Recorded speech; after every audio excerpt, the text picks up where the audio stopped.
Influenza is a contagious respiratory illness caused by influenza viruses that infect the nose, throat, and lungs.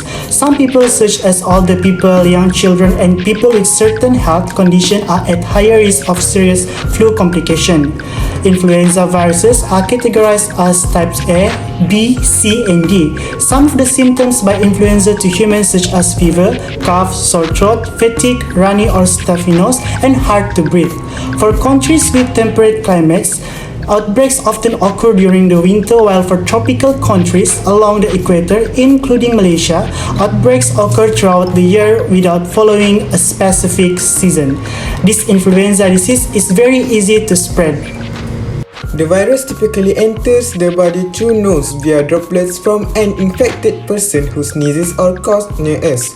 Even though the person is standing 6 feet from us, they are close enough to spread the germs. After they enter the body, the influenza virus becomes attached to a target epithelial cells and the cell will engulf the body by endocytosis. When they are in the cell, the influenza virus releases its viral contents and the viral RNA enters the nucleus, where it is replicated by the viral RNA polymerase. Then new phage particles are assembled. New viral particles are made and released into extracellular fluid. The cell, which is not killed in the process, continues to make a new virus. Our body has two immune systems, which is innate immune system as the second line defense and adaptive immune system as third line defense.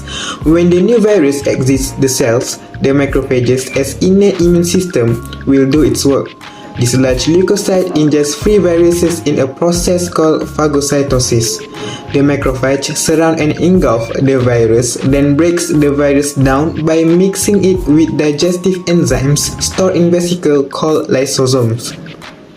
Then the macrophages will process and present antigens from pathogens because macrophages are antigen-presenting cells as well.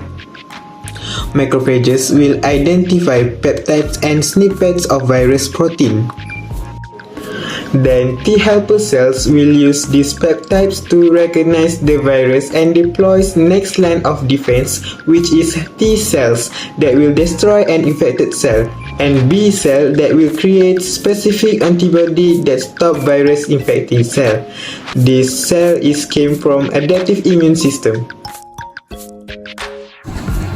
Hi, my name is Vishnu. My matric number is 058409.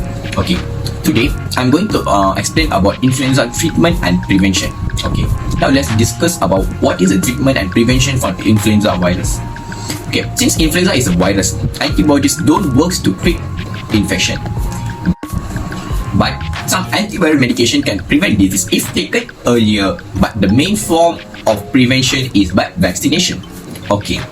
If you have flu, your doctor may prescribe oseltamivir, which you would take orally, or zanamivir, which you would take using an inhaler to help speed up your recovery or reduce the risk of complications. Okay, these antiviral drugs stop the influenza virus by blocking the viral spike from freeing the virus. This causes the new viruses to stick to the surface of the cell. Okay, now let's talk about the importance of vaccination in preventing influenza virus. Okay, the best way to protect yourself from the flu is to get the flu vaccine every year. You may receive the vaccine as a shot, which contains that version of several types of viruses. Okay, vaccine utilize the adaptive immune and memory to expose the body to the antigen without causing disease. So that when they leave a pathogen infects the body, the response is rapid and the pathogen is prevented from causing disease. The vaccine exposes your body to several types of influenza virus that are too weak to cause infection but just strong enough to stimulate an immune response. So within 2 weeks, cells in the immune system makes antibody which are specified for only the type of flu you were exposed to. The antibody attached to each flu virus and prevent it from attacking to your cells. Okay. Later, if you're exposed to this type of flu again, your body recognizes it and destroys them, so you will not develop the flu from these same viruses. For continued protection against the new flu viruses, you will need to get flu vaccine every year. That's all from me. Thank you.